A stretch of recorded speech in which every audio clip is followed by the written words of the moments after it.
Ladies and gentlemen, welcome back to another episode of the Gold Standard. I am your host, Ryan Favell, with my co-host, Sean, at Indy Forever on Twitter.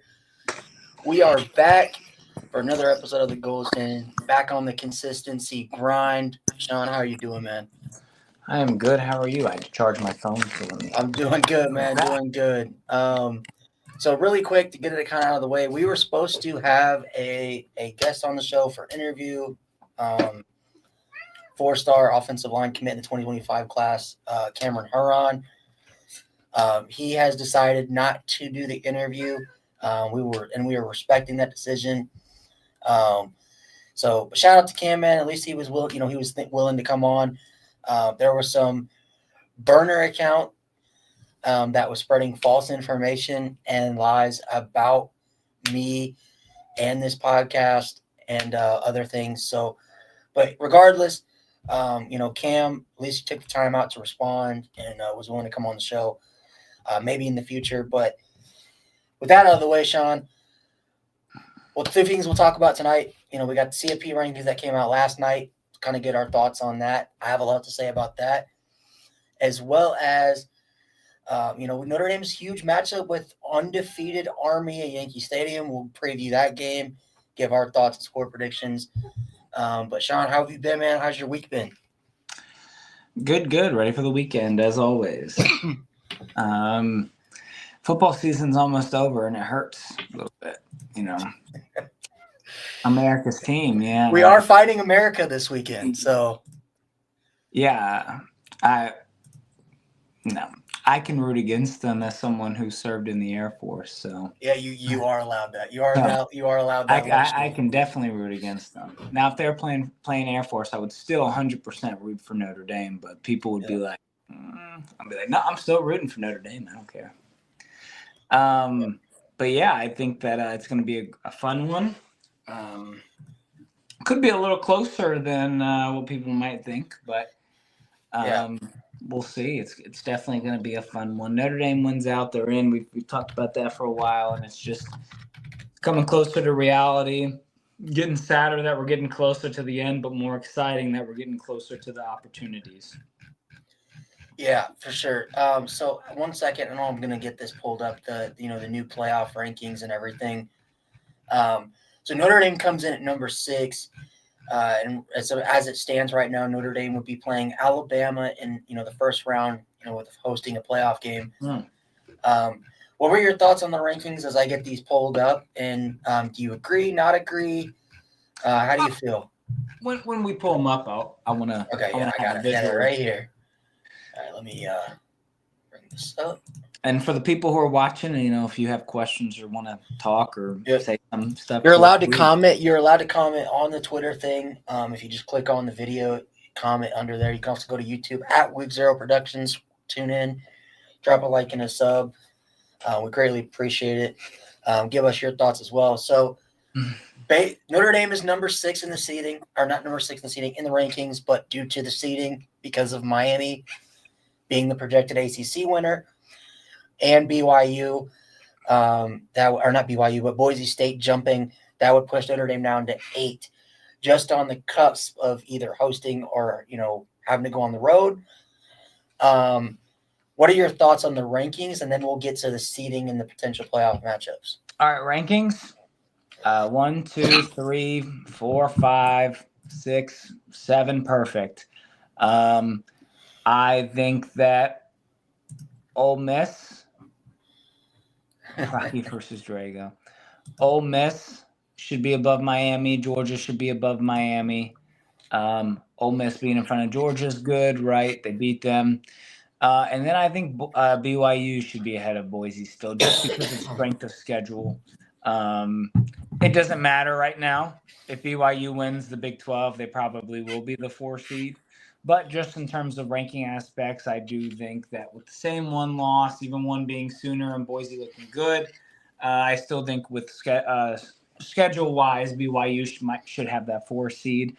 But I don't mind seeing it. The big thing that I love seeing that a lot of people either love or complain about is 2 things.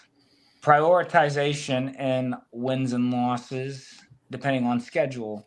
and how their seeding was head to head. I think you should be rewarded as an SEC being playing in a very hard conference, right? But they are being rewarded, right? They are. They're in the playoffs, and I mean, you have 2 losses, some of them to Kentucky and Vanderbilt. I mean, Yeah. do you hosting a playoff game when you have some 1-loss teams ahead, and one of those SEC teams will probably host a playoff game when it's all said and done. So when you have out of the 12 spots, potentially 5 SEC teams, just 5, 6 SEC teams, there's not much to complain about, right? Yeah. I think that in terms of win losses, like I said, schedule matters to you, play matters. That's why some of the seeding's a little different. Penn State above Indiana. Notre Dame's in a good spot. Miami's a little ahead, which I don't agree. But I think that, like I said, they should be rewarded for playing a tougher schedule. But people complain that they should be higher. But my thing is that they played this tough SEC schedule, and then the big thing for me was the spread coming out for the potential playoff games. Obviously, all the SEC teams are better because they're projected to win. The spread was like minus 1.5, and then minus 8, except for the Ohio State game. And my thing is, you want to talk about that? Wasn't Alabama a 25-point favorite against Vanderbilt? That's why you play the game. Yeah. Who cares who's favorite in a hypothetical game? That's why you play the game, right? Yeah, and so here's my thing. So I'll go over the rankings here first. I still don't agree with Penn State being it. We did a live reaction space right after the rankings came out, and it got pretty heated about Penn State because the NIU loss, which, by the way, at this point of the season, if you continue to say Notre Dame shouldn't be in the playoff or shouldn't get to host a game simply because of the NIU loss, you are an NPC at this point. I get the conversation for hosting. Yeah. I do get the debate with should you host a game. I don't get that you shouldn't be in the playoff. I do get understanding hosting, but I continue. But my issue is like this got brought up with Penn State. Well, people are like, well, Notre Dame lost to NIU. Penn State lost to Ohio State. I'm like, okay, name me Penn State's best win. Illinois. Name me Notre Dame's best win. Texas A&M. So Penn State has the better loss, but Notre Dame has the better win. When does that become a thing? I don't remember that ever being an issue. Like, I feel like this year it's always been who you played, right? But then it's like you lost to NIU. You lost to this team. Why are losses more? Who cares if I lost to NIU, if I beat A&M and all these a few ranked teams? Like, it's weird. Like Vandy, I don't care. Bama lost to Vandy. They beat some good teams. I mean, yeah, they're like nobody does that to Bama. Well, you lost to Vandy. Nobody does that to Alabama. Nobody. Ole Miss, Kentucky. Nobody does. Well, Ole Miss lost to Kentucky. Nobody goes, oh, well, Georgia got blown out by Alabama and Ole Miss. Or Ole Miss also lost to LSU, who's a 6-4 it's because recency bias with the national championships, which I get. I have the view of different team, different year usually, but I mean, this is why the 12th, for me, you can't complain if it's who we play. You lost 2 freaking games. Like, the biggest one for me that I do want to talk about is the potential with Texas. That's the big one for me. Do I think Texas is a top 5 team in the country? No. Yes, I do. But here's this. Who have they played? Their best win is Vanderbilt. Yes. And, they have a few. I am a firm believer.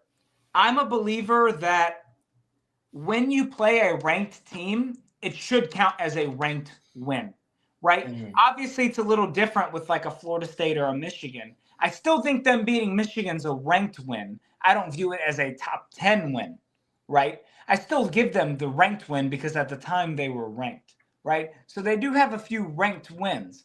But when you look at just pure schedule and strength of schedule and who their best win is, you're right. It's Vanderbilt, who lost to a Georgia State team, right? So you look at who all these teams have played. Indiana, BYU's played a tougher schedule. Yeah. If Texas and BYU swapped resumes, they'd be ranked the same, right? That's my Yeah. thing. That's interesting. And if Texas loses to Texas A&M, do they fall all the way out the top 12? I think they do. I think because you got to look at they haven't beaten anybody. The one time they did play somebody, they got drubbed at home by Georgia. Their best win. They barely escaped Vanderbilt on the road. I believe it was by 3. And beat a Florida team with the third string quarterback. Yeah, and my thing is Texas has not played anybody at this point. They would have lost to the 2 good teams that they played. But I'm not as mad about the Texas one as I am Penn State. Just because I think Vanderbilt is by far and away better than anybody Penn State has played, with the exception of Ohio State. And this is my thing. I agreed with it when it first came out that, hey, first 4 conference champions, the highest ranked 4 conference champions get the first 4 seats. I'm like, okay, cool. But I didn't keep in mind the situation that, hey, a Boise State could jump Notre Dame. A one-loss Miami that lost to Georgia Tech, who Notre Dame beat the ever-living crap out of, can jump Notre Dame because they won their weak conferences. A 2-loss Colorado could jump Notre Dame because they won the weak Big 12. Like, that is so annoying. I like it. But I wish that, and this is where I think you're going to see a lot of pushback, especially if you have a lot of SEC teams going on the road. Because this is one of the first few times I've ever seen in the CFP rankings where Notre Dame fans and SEC fans are complaining together. You're gonna see, Sean, where I bet you when we do the 14 team, if you win your conference, you're guaranteed a spot. But you're not going to get a top 4 seed and you're not going to get a bye. I think what they should have done is they should have kept the same formula as the 4 team, and you go rank the best 12 teams. If the ACC doesn't have a top 12 team, then I'm sorry. That's your problem. I still think if they win the conference, they should get a bid, but not maybe necessarily a bye week. But think about it like this, though, right? Yeah. Why are you complaining you're not hosting a game? You lost 2 games, right? You lost 2 games this year. If you really wanted to host a game, beat a team that's not going to be bowling, Kentucky. Beat Vanderbilt. Like, you're mad when you couldn't beat Vanderbilt. But what it's do you not think Notre Dame's fault? What do you think Georgia, Ole Miss, and Alabama would do if they had Indiana's schedule or Miami's schedule or BYU schedule? They'd be undefeated. But it's hypothetical, right? But think about it like this. They're in, right? Just win. But here's my thing that's interesting. Whoever makes the SEC championship and loses will not make it. And I think that's going to be important. And people are going to be like, why hurt a team who went to their conference championship? It's not because of that. If the teams were 1 losses, they both would be in, right? Yeah. If they were 2 losses, they both would be in. But as soon as a team gets a 3rd loss, you can't complain when you lost 3 times in a season that you didn't make the playoffs, right? Yeah. So that's going to be the interesting thing with SEC fans. Oh, Notre Dame's in, but Georgia is not, right? Yeah. By the way, shout out Parker. He's our resident Ohio State fan. He's in the spaces a lot. What's good, Parker? Adam Dowling, they only made automatic qualifiers to hurt Notre Dame. They didn't think about the Big 12 being terrible. That's what I agree. Good job, Adam. I don't think when the SEC, the Big 10, Notre Dame, ACC, and the Big 12 agreed to this, I don't think they thought that it would be very common for the Big 12 or ACC champ to be ranked outside of the top 12 to the point where they would knock teams out. That's what makes it fun. There's so many unique years. Of course, there's going to be a year like that. But that doesn't mean next year or the year after it'll be like that. If BYU has 1 loss and wins the Big 12 with their strength of schedule, they should be above Notre Dame. They should. I don't. Well, again, this is this is part of where it irks me, is because if you put Notre Dame and BYU on a neutral site, Notre Dame would be favored. But it's hypothetical. Alabama was favored against Vanderbilt, man. Like, Favored don't mean shit. if you like, they already gave out like theoretical lines for these games. Ohio State would be a 21.5-point favorite at home against BYU. Yeah. Alabama would be a 1.5-point favorite on the road at Notre Dame. Georgia would be I believe, was it a 7-point favorite on the road at Penn State. Ole Miss would be a 1.5-point favorite on the road at Indiana. So they all think that the teams that are ranked below, besides BYU, would beat the teams that are ranked ahead of them. Again, which then brings up the whole process of why can't we just do it how the 4 team was, where you rank the best 12 teams in this nation? If you do that, for what is the criteria of 4 best? Because my opinion of what the playoff should be, and I'm a big believer in that, it should be the most deserving, right? Because if it was the 4 best or whatever best every year, Georgia would be in it every single year. They could have 4 losses, but hey, Georgia won the Natty last year. Georgia has a top number 1 recruiting class. They're in the SEC. They're a top 12 team. Yeah, they are. They're a top 12 team in potential, but not in how they're playing on the field with 4 losses. So, like, I think that there has to be a balance between deserving and best. And I think we have that this year because the deserving are the 1-loss teams and undefeated teams being ahead, deserving being Indiana, BYU-ish, but they're lower in the rankings. If that's the case, then why is Army ranked all the way down at 19 when they have a better strength of schedule in terms of rating than Indiana? Why aren't they top 5? If we're doing most deserving. Conference, right? But you got to think, too, if Army beats Notre Dame, you have to imagine they shoot up. If they beat Notre Dame, do they jump Boise, though? Yes. You think? You think they would jump Boise? Oh, yeah. Yeah. So, because this is how I look at it, and this is, I want to get to Parker real quick, because I look back at the rankings and realized, why is SMU ahead of BYU when SMU's only loss is to BYU at home? Yeah, I agree with that. Head-to-head matters. The head-to-head, I think the committee forgot. I honestly think they forgot those 2 teams played. And I don't think, if I remember correctly, I don't think it was necessarily a close game. You got to understand, this gives an opportunity for brands to be recognized and brands to have opportunity, right? Think like if it was 4 teams of the same teams every year, all these recruits would go there.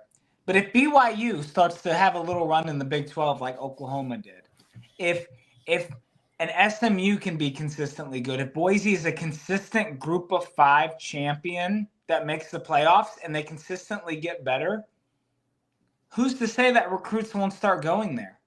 Right? But the issue is, Sean, when you get into the most deserving versus the best versus best teams argument, you have games like TCU in 2022 when they got beat by 60. You have Notre Dame in 2012 getting blown out. Notre Dame in 2018 and 2020. Those were good teams that they played, but they got blown out. You get Oklahoma blown out. Like, this is what you run into. Like Florida State last year. When I was watching the reveal show, a lot of the Florida State stuff came up, and a lot of like the distaste from that. If you put Florida State in that playoff last year, Michigan would have had an even easier path to an Natty because they would have got drubbed. It would not have been close, and that defeats the purpose and it diminishes the playoff. Well, that's different in a 4-team to 12 because at that point now you can put deserving and best, right? Florida State they could have lost, but at least they would have had the opportunity after a long season. You still want to provide that to these teams, right? You still want to provide an opportunity because at the end of the day, if this is just an SEC showcase, why even play the game of football? Why even watch college football? But Sean, do you think that? Let me ask you this: if Miami wins the ACC and they lost to Georgia Tech, meanwhile Notre Dame blew out Georgia Tech, why should Miami get a bye? Because they won the ACC and Notre Dame's not in a conference. We accepted these rules and we understand the rules. Do you think Boise State is a top 4 team in the nation? No, because they're not ranked as a top 4 team in the nation. But they would be by the seeding. They would be the number 4 team in the country. They would still be seeded 4, but ranked like 12, 11. So I think that Boise State, if they win out, should be a playoff team. I said at the beginning of my prediction, I think BYU should have the bye week, and I think that Boise should have to be the 12th seed. But hypothetically, if there's a 2-loss Colorado that wins and Boise wins their conference, I do think that Boise should have the bye week. Yes. Let's get to Adam's comment here. People need to calm down. In the NFL, sometimes you play in a tougher division. You have to be a wild card and go on the road to make the Super Bowl. You have the chance to prove it on the field. I see the point. I kind of agree with it, but my only pushback on that, Adam, would be it's different because in the NFL, the talent gap is a lot smaller than it is in college football. For now.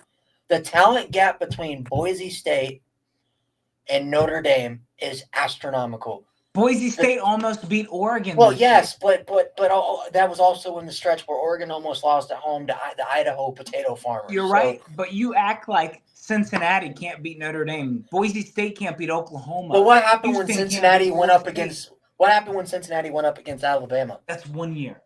All because it happens once doesn't mean a Cinderella run can't happen. Okay, what about Miami? Miami's talent. They might have talent, but they're not. They would get drubbed if they played Alabama.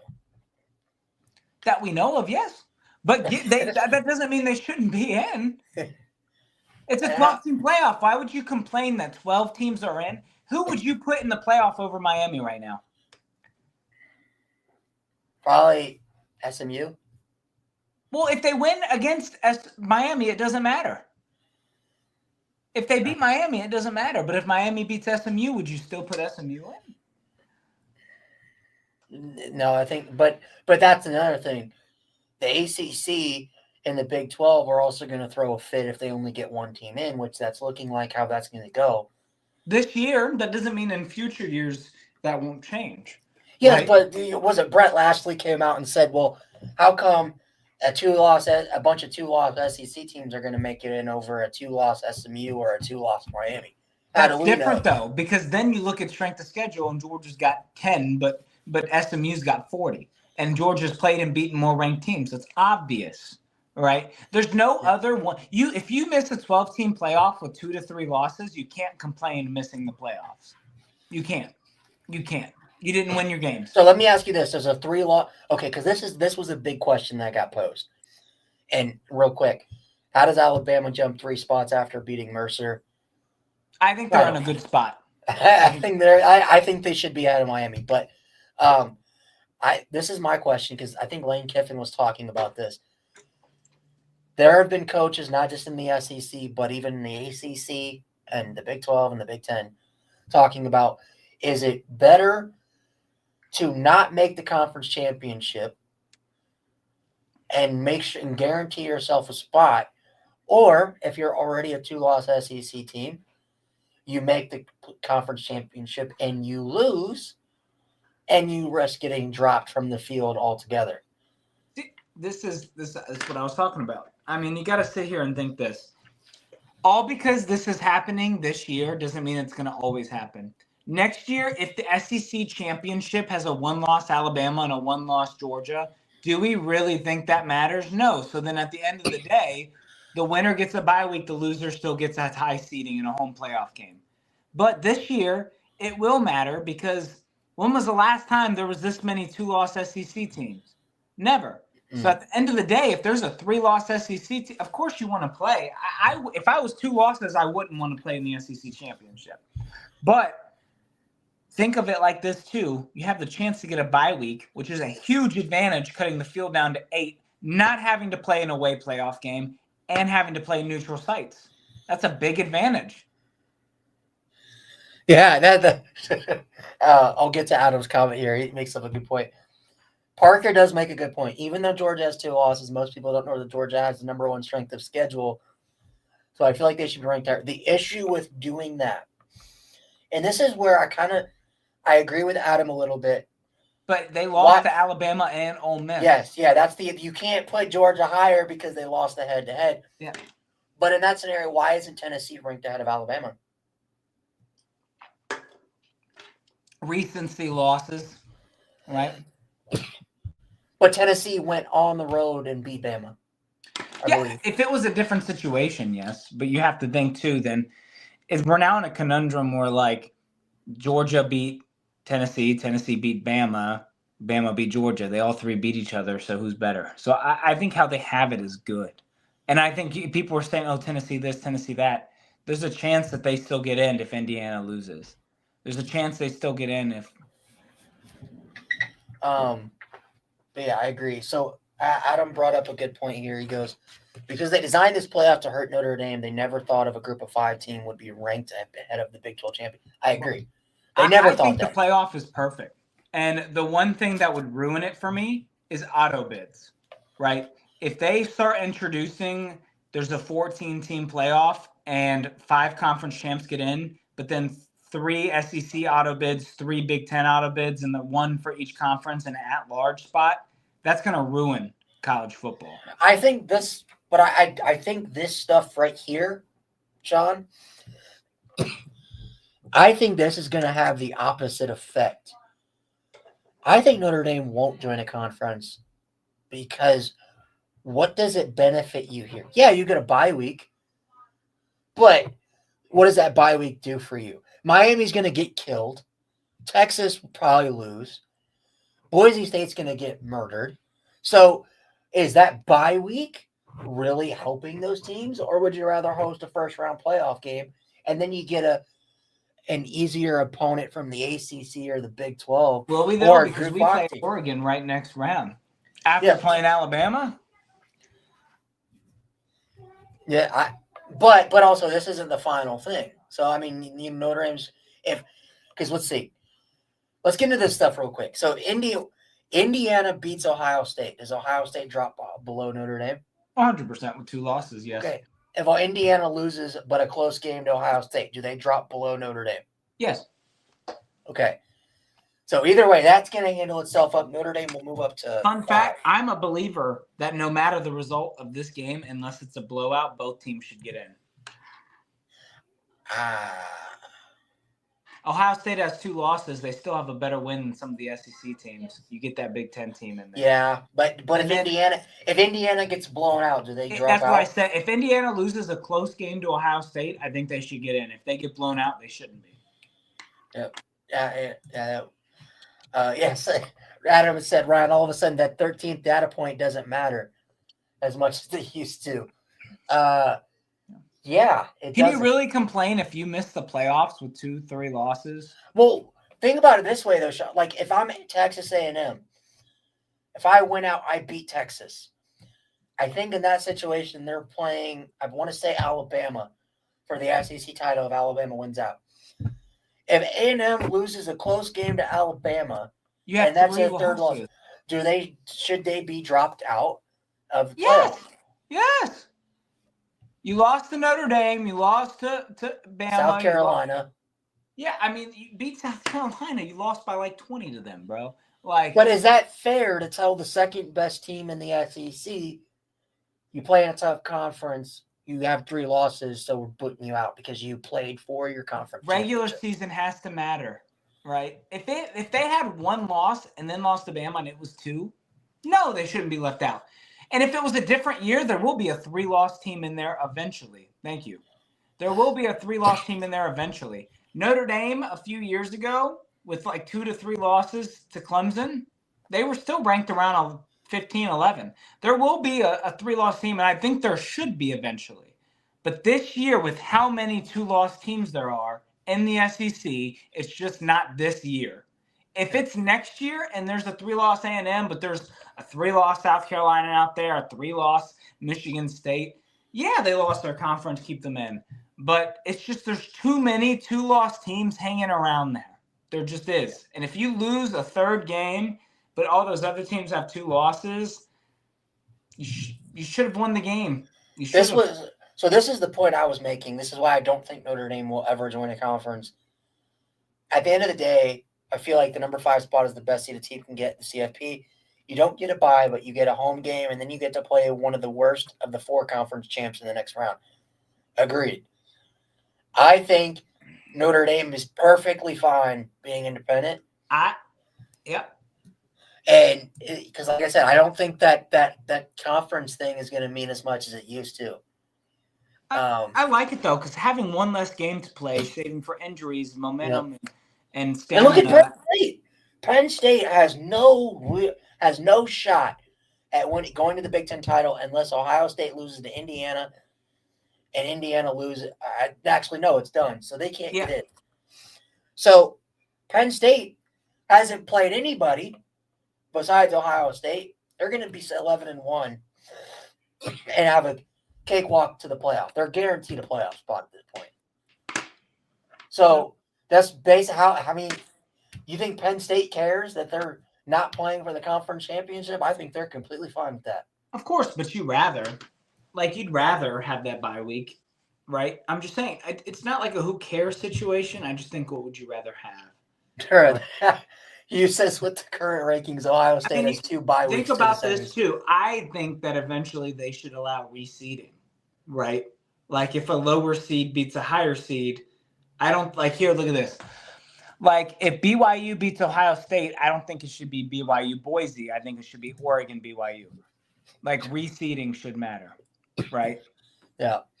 What's good, EJ Holiday? But yeah, let's get into the playoff matchups really quick. So these aren't the final ones, so it doesn't really matter too much. But hypothetically, how do you think this shakes out?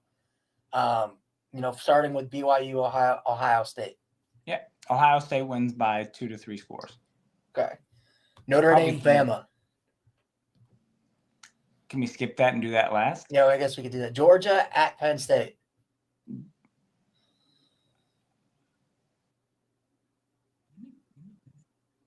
What? Give me Penn State. Ooh, that's one. That's one. All right. What about Ole Miss versus Indiana? Give me Ole Miss. All right. Alabama going on the road to South Bend in That's December. a tough one. The cold home field advantage. Do you really believe in your heart, Ryan, that this Notre Dame team is different? I think it's different. I think it being at home, first ever playoff game against Alabama at a point like that. And I think also, I've seen this being talked about. If this is the first ever home playoff game and Notre Dame is hosting an opponent like Alabama, I think you will see a sellout crowd in South Bend. The wine and cheese crowd will not be at this game. And I think you will see the most electric version of Notre Dame Stadium you have ever seen. Ever. And I'm talking about, like, even when we played Miami back in 1988, better than that.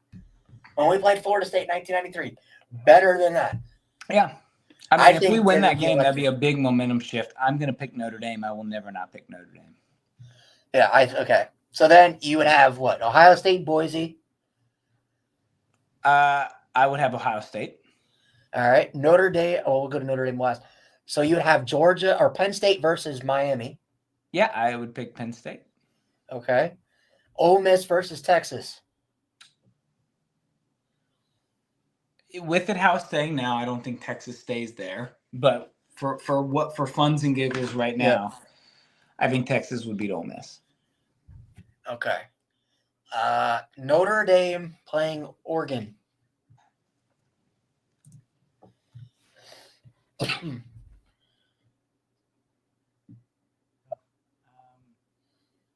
I told you I'm always picking Notre Dame. I will never not pick against Notre Dame. So you're taking Notre Dame to beat the Ducks? I think Oregon would beat us, but I'm picking Notre Dame. All right. So then you would have Ohio State versus Notre Dame, and you would have Texas versus Penn. Or did you say Texas or Ole Miss? Texas. So Texas versus Penn State, Notre Dame, Ohio State. Texas, I would pick, and then I'd pick Notre Dame. And then Okay, but Notre Dame to win the Natty. Notre Dame to win the Natty, man. That's what I'm saying. Oh, No, but in dude. all seriousness, like if and realistically, like I will always pick Notre Dame, but I could see us losing to Oregon and it being like an Oregon Texas Natty with Oregon winning. Yeah. But the reason I picked, I don't think all these SEC teams sweep on the road, and I think Ole Miss will beat Indiana. Ohio State's an easy one, and Penn State. Say what you want, they have a really stout defense at home, potentially a whiteout. Really stout defense. With how Carson Beck's playing, with how their offense is, it's going to be a heavy defensive matchup. That's going to be about like a 17 to 14 point game. I really do think Penn State can beat Georgia. I do. Okay. Now, do I think Georgia's the better team? Yes, but at Penn State, if it was at Athens, Georgia wins by 2-3 scores to me.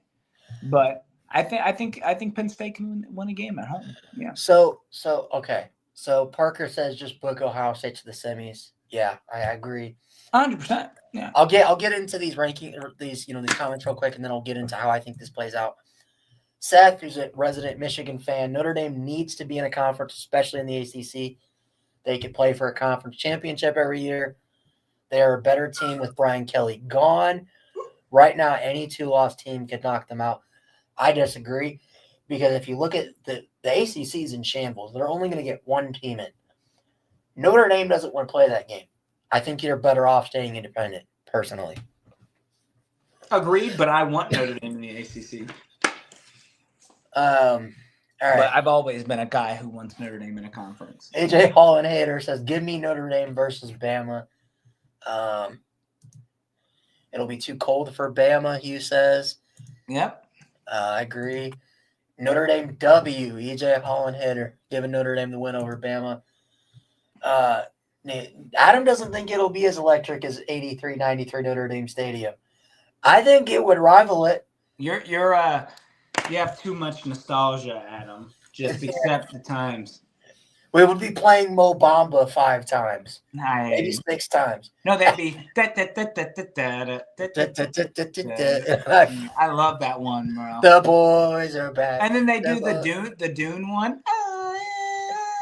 I hear that on the TV every time. Dude, so I was at the Virginia game, and I've been to South Bend the last 2 weekends for the Florida State Virginia game. Notre Dame, I'm sorry, it's nice, but they are starting to just copy other teams. They copied Georgia with the fourth quarter light show.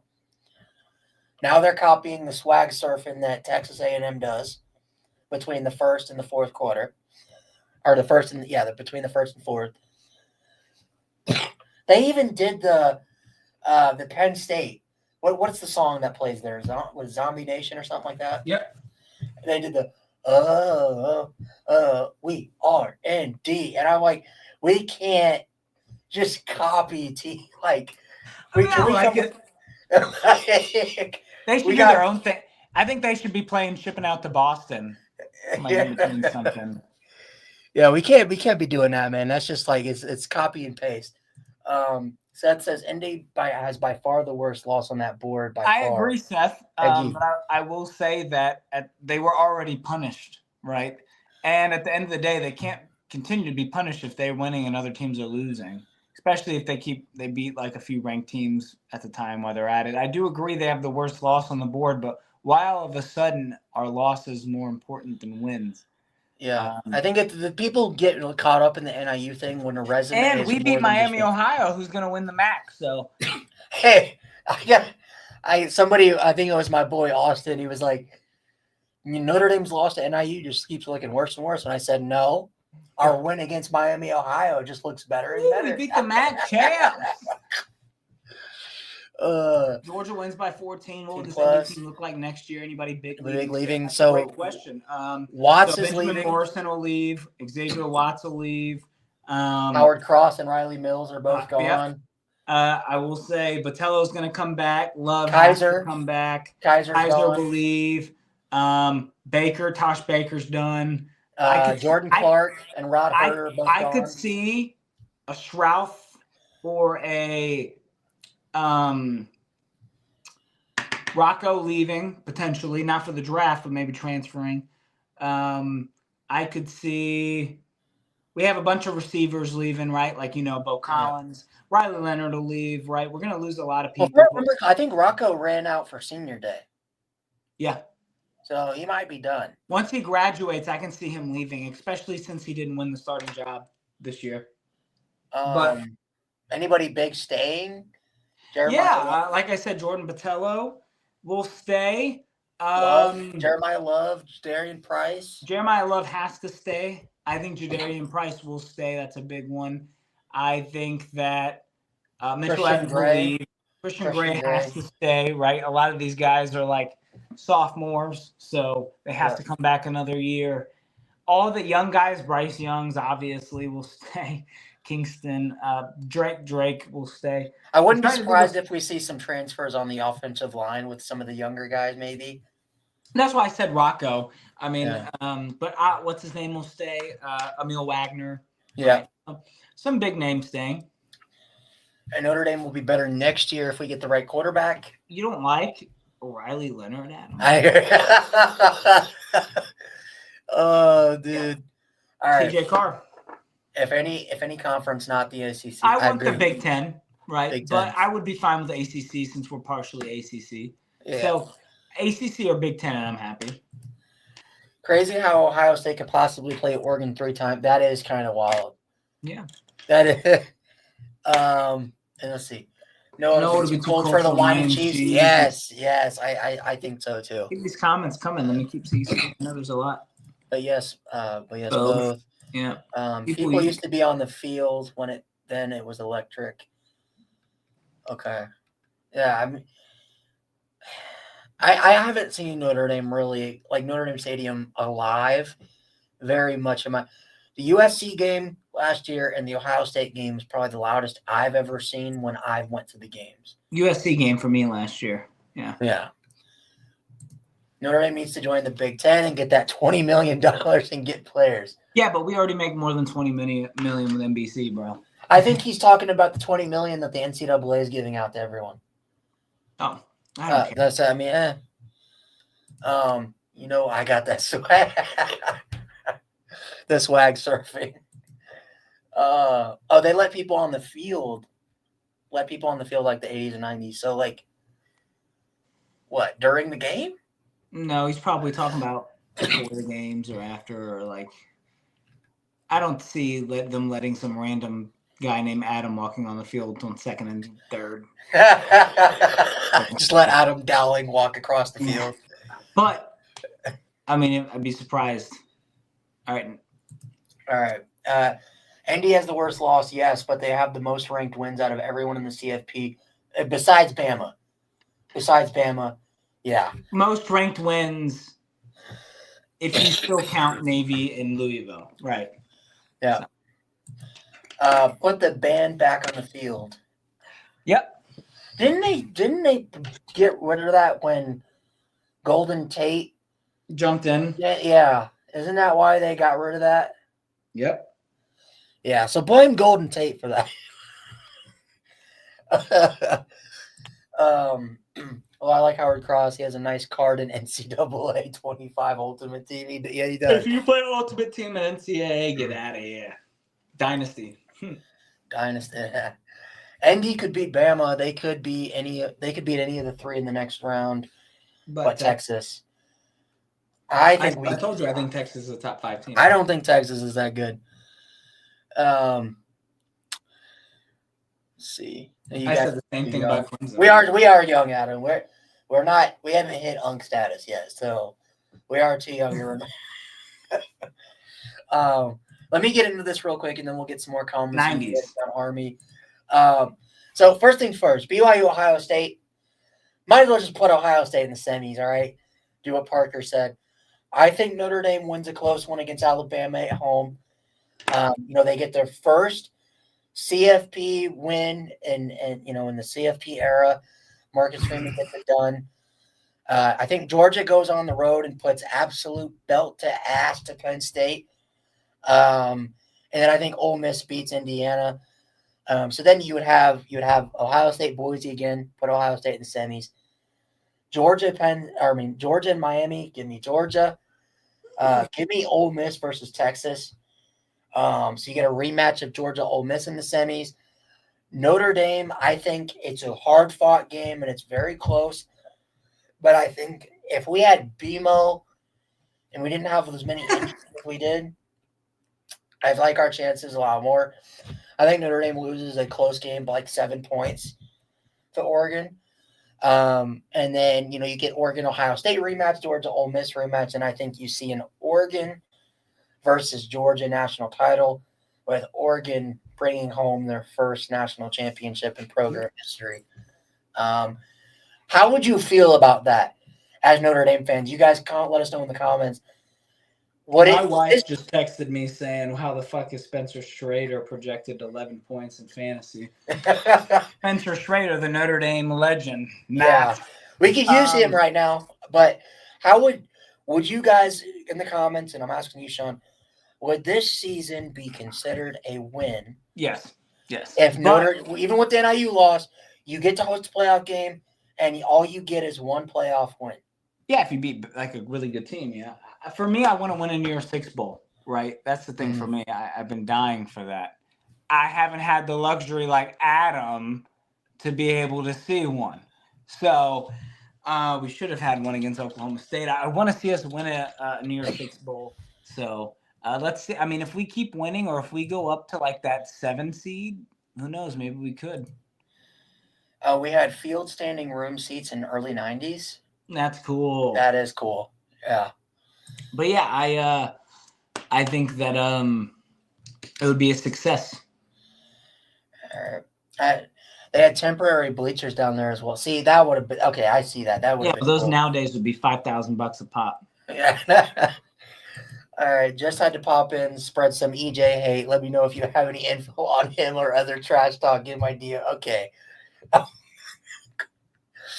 Oh man, I love it. He's a Michigan fan, by the way, and it used to be EJ Holland's burner account, and now they've completely turned on EJ Holland. So now they hate him along with us. So team to look out is for Colorado. They are creeping up. I agree. Yep. I expected a jump in year 2 for Dion. I think I had him at 8-4, 10-2, and possibly the Big 12 champs. I didn't have any thought that was a possibility. I still think that. I mean, you never know. What if Arizona State beats BYU this week? We're not talking about Arizona State. Yeah. In the Big 12. So, but yeah, I agree, Parker. Good luck in the playoffs. Appreciate it. If we get there, got to focus on Army and USC first. I've seen multiple. Okay, Parker.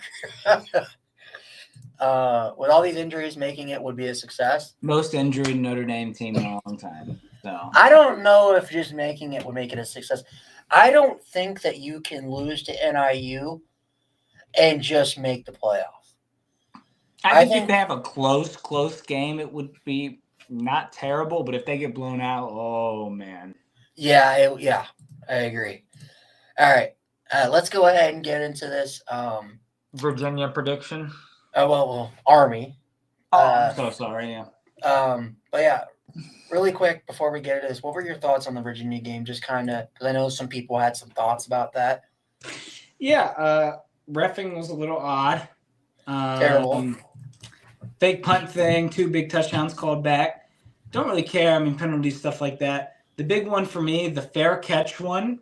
Not saying I knew the rule beforehand, but the fact that it was still Virginia ball after it should have been Notre Dame ball is very interesting. Defense saved us a few times. Running game looked good. Offense looked a little ass. So I'd like to see a bounce back this week. Maybe they were looking ahead to Army. They still won 35-14. It was a freaking 4 touchdown lead until they got one in garbage time. So you can't hate blowing out a team. So I got into it with a lot of fans on our side about the offense because I have my group chat that you're in, and everybody was like upset that we only scored 35. And my thing was that I was at the game. I sat 5 rows from the field, So I had a view of it. I had a perfect view of everything. I saw what the offense was running. I sat there at the game and I'm like talking to people around me who are also watching the game. And I said, I'll be honest, Notre Dame's Mike Denbrock is holding back a lot. They were running a very basic vanilla offense. I was for me sitting from where I was sitting, Sean. When they came out in formations, I was like, Riley run inside zone with Jeremiah Love, quick screen, tunnel So you think screen. they were saving stuff, or do I you think they were. I think they knew. I think they did what they did against NIU and A&M, but they had respect for their opponent, so they executed a little better. I don't think they. I think they were just like, let's get out of here with a win. We got Army next week. We got USC the week after. We're playing for something bigger. Let's not show our hand of everything we got. And also, people that are mad that we beat them 35-14. We had, I believe it was either 14 or 21 points called back due to what I would call bullcrap penalties. The fake punt. Well, the Harrison one. The Harrison one was.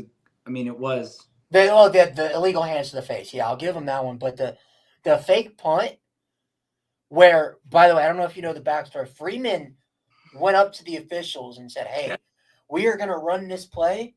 Is it okay? Is it legal?" And they said, "Oh yeah, that's fine." Runs it, gets a touchdown. Like first of all, the refs were talking for like 5 minutes, and then they just threw a flag. I've never seen Notre Dame Stadium that riled up before. You had fans getting ready to throw bottles on the field. That's how bad it was. Yeah, it was bad. And then but I did say I love that Freeman. I could hear him. I was that close to the field. You could hear. He's like pointing to the jumbotron. I've never seen him that bad. He's like, "Look at it. No, you don't. No, don't look away from me. Look at it. That are you blind? Are you blind? That is a touchdown." And I'm like, "Bro, I love it." And then it got to a point where the refs told Freeman, because I thought he got ejected because he got walked off. Somebody in front of me that was sitting closer was like, "No, he didn't get ejected." But the ref told him, "One more word out of you and you're out of here." So I think it was Coach Dylan McCullough had to grab him by the hip and was like, "Hey, just come over here." Like, I love that, man. Brian Kelly would have never done that. Like, a lot of people talk shit about Brian Kelly for yelling at his player too, because he was yelling heated, and he was like, "Who the hell do you think you are?" kind of thing. I agree, man. That player walking away while Brian Kelly's talking is so disrespectful. But you don't see Freeman's players doing that. Nope, exactly. But again, I think that if realistic. Oh, and the 2 missed field goals. Mitch Jeter, for the love of God, please get healthy. So that's what, 27 points. About maybe 20 points left off the board. Yeah, 27 to 24 points. Very, very easily could have been another 50 burger. But anyway, let's get into Army. It's a top 25 matchup in Yankee Stadium. Notre Dame is favored. Was it by 17 now? That is, or no. So it's 14.5. It's went down. Okay, 14.5 points on a neutral site. Army's got a 12.5% chance to win this game. How do you think this game plays out? What are the keys for Notre Dame, and who do you think wins? Notre Dame wins 38-24. I think that 24. I think Army's going to present a little bit of a challenge. They're not going to turn the ball over as much as Navy. They'll score on more opportunities. Keys of the game: stout defense, young defense, be stout and be respectable of Army, and just don't allow penalties, don't make dumb mistakes. Offense, do what you know how to do. They shouldn't. Army's got a tough defense, so I run the ball. Actually, I do want to see Leonard take some shots. Yeah. Sorry. Leonard take some shots down the field, open up the run game, and key players are going to be Riley Leonard experience, and offensive line as a whole player, and then defensively, I want to see a lot of Leonard more. I'm sorry, Leonard Moore coming down, seeing if he can make some tackles. Safeties coming down, making tackles, and then I also want to see Bryce Young, how he responds to the option offense. Is it bad to say, and I might be crazy for this, but while I don't think Leonard Moore is the coverage corner that BMO was, like right now, at least in his career, I think Leonard Moore is a better tackler.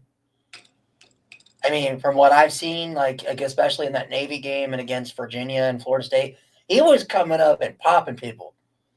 Like that was the one knock on BMO his first couple years was great coverage corner, lockdown corner, the best corner in college football. But the only knock on him was his tackling. Yeah, I think that you could argue that. I made a tweet when I thought he got hurt against Virginia. If we lost Leonard Moore, we're done. We're done. You don't trust Carson Hobbs? I mean, I like Carson Hobbs a lot. No, I mean we have no depth whatsoever. But I mean we need him. If we have an injury to Christian Gray or Leonard Moore or any more defensive linemen, we might be fucked. We need that depth, man. Yeah.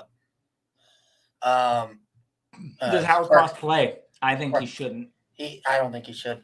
Parker says Army by 40, but just kidding. I got Notre Dame by 14. So you and Parker both agree that Army covers. Look up some old highlights from the early 90s of players scoring touchdowns and celebrating with fans in the back of the end. I'll do that because that actually seems cool. Reffing in college sports has been done by refs from temp agencies.